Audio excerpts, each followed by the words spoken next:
Hi, എൻ്റെ പേര് അക്ഷയ. ഇതുവരെ വലിയ വീഡിയോസ് ഒന്നും ചെയ്തിട്ടില്ല.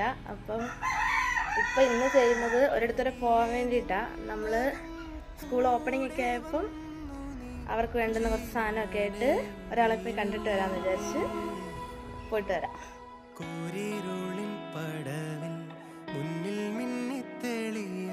നമുക്ക് ഇറങ്ങാമേ.